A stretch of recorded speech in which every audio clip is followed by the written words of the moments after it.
माननीय Shri Madan Rathore ji demand to address the problem of begging in the country. धन्यवाद उपसभापति महोदय। मैं आपके माध्यम से एक ऐसे विषय की ओर आकर्षित करना चाहूँगा जो दिखने में तो बहुत सामान्य लगता है लेकिन है बहुत गंभीर। हम में से अनेक माननीय सदस्यों ने यह महसूस किया होगा कि किसी भी शहर के चौराहे पर जब सिग्नल बंद होता है तो हम देखते हैं कि कई भिखारी आकर के और भीख मांगने लग जाते हैं। इसमें से कई महिलाएं छोटे छोटे बच्चों को गोद में लेकर के और ऐसे आ जाती है कि वो बच्चा बिल्कुल जैसे वो ड्रग दिया हुआ होता है और वो ऐसे लटका हुआ गर्दन और उसकी होती है। ये बच्चे सब गायब किए हुए होते हैं या किसी से और किराए पर लिए हुए होते हैं और वो हम दया करके और उनको भीख दे देते हैं।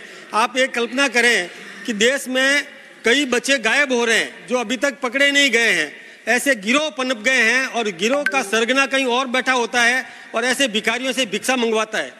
अब वो बच्चा जो अभी बचपन में ही जो उसको ड्रग दिया जा रहा है वो बच्चा बड़ा होकर के क्या बनेगा इसकी कल्पना की जा सकती है। यही नहीं, वो महिला जो है वो हष्ट पुष्ट होती है।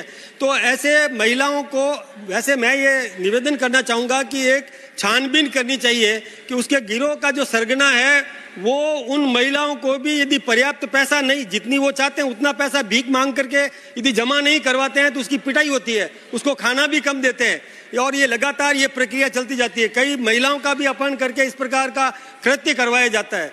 मैं एक निवेदन करना चाहूँगा कि इनकी छानबीन की जानी चाहिए और छानबीन करके ऐसे गिरोह को पकड़ा जाना चाहिए और उन महिलाओं को काम पर लगाया जाना चाहिए और उन बच्चों का बाल संरक्षण गृह में भेज करके और उनका और सामाजिक न्याय विभाग के माध्यम से उनका संरक्षण किया जाना चाहिए।